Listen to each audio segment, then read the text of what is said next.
After 3 years in LA, I just packed all my stuff one day and headed back to South Carolina, and pretty much penniless and probably a little bit broken down too.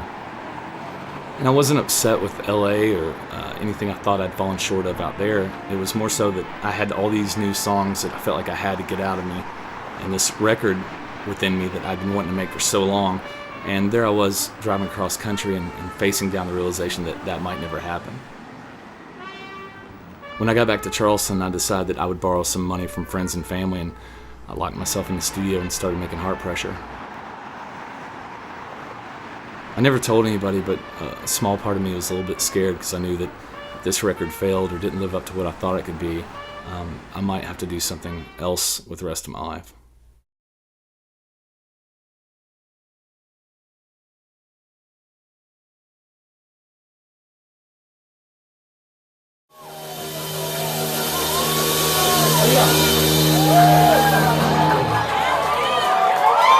Appreciate that very much.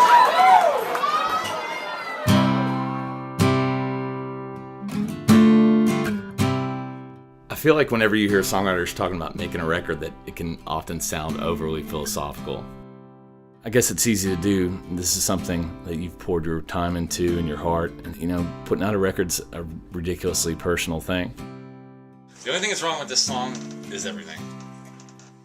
But no matter how complex a record's vision is, or the concept, or how it's made, a record is still a collection of songs.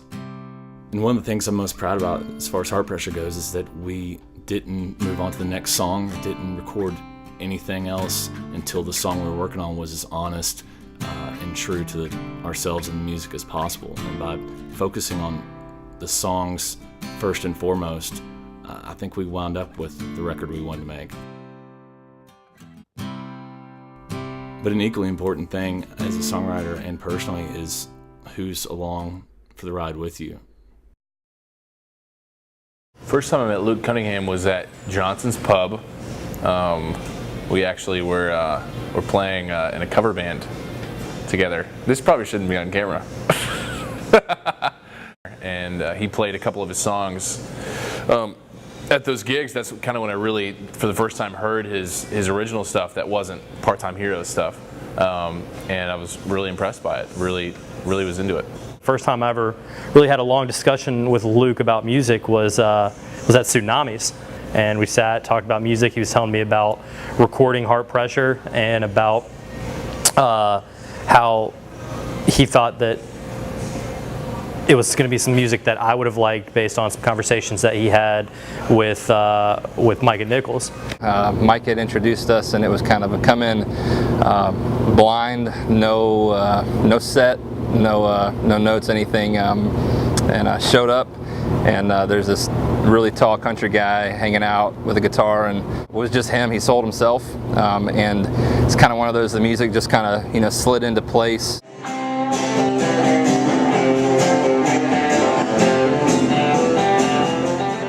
It seems like Luke doesn't care about the exterior, about what other people think. And in a sense, we all kind of do that. Even if we say we don't, we always see the people looking at us, and we live our lives accordingly. It seems like Luke lives his life satisfying who he is, and that's reflected in his day-to-day life, and that's reflected in his songwriting.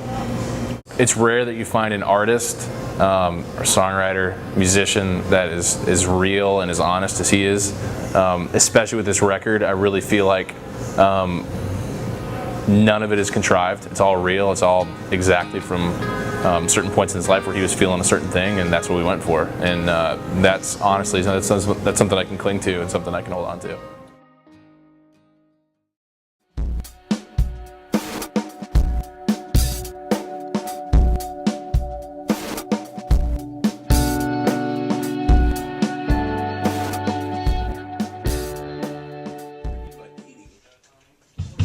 Piece of dinner? Yeah, I want to do something fast. Auto-tuning everything on this record, right? Auto-tuning the drums, bass, vocals, acoustic guitar, and grand piano. What about but not everything? I heard that you once bent a snare note. Is that true? I put a wah-wah pedal on it. Picking the songs that would go on the record kind of went like this. I would come in and play songs on acoustic guitar, and Micah, as a producer, would sit and listen to them, and if it really struck him, he would kind of write it down. From there was a lot of changing. Micah's, so knowledgeable musically that the ideas that I came in with, he would take them and change chord structure, change the bridge, and I was a little bit hesitant at first because I'd never had anybody do that, but in each case the song wound up being 1,000 times better than it ever would have been. Our hearts and our lives. I like that guitar part. Like that. Yeah. From there, Ben would come in and he would sit there and come up with the idea, and within 3 or 4 takes we'd have the bass and drum parts for the song and just go from there. We had scratch acoustic and vocal tracks just that he'd kind of demoed out, and that was about it. It was a really fun process kind of going through and adding a part here or there. Micah and Luke both had ideas for the rhythm or the sound in their heads, so basically I just kind of came in and took their ideas and laid them down, and some worked, some didn't, and we worked on them.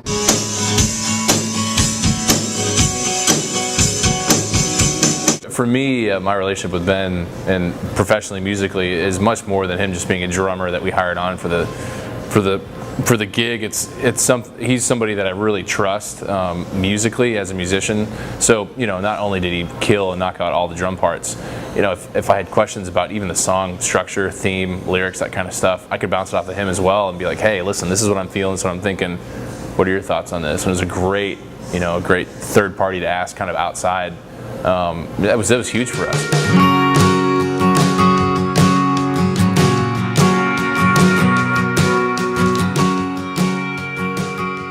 JT Price is an engineer in Los Angeles now, but he was in Charleston, and JT was engineer for the entire Heart Pressure record. Brilliant engineer, and creatively he also had a huge amount of input on it.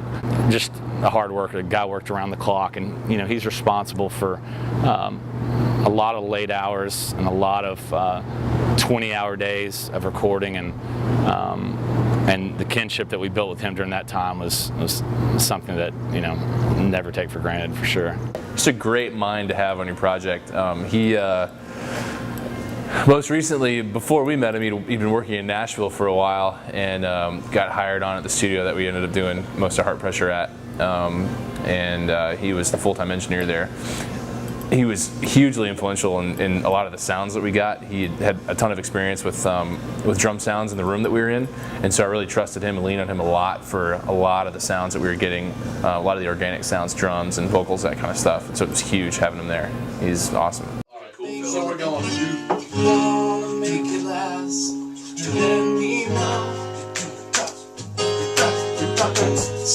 Kind of towards the end of the process of making Heart Pressure, Luke and I both met Neil and kind of started working with him, writing with him, doing some publishing and stuff with him, quickly realizing his insane knack and talent for producing, but also beyond that for mastering, mixing, that kind of stuff.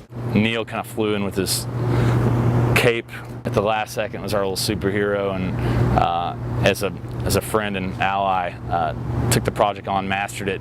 I think he did it in about 5 days. Just added so much sonically to the disc that wouldn't have been there otherwise.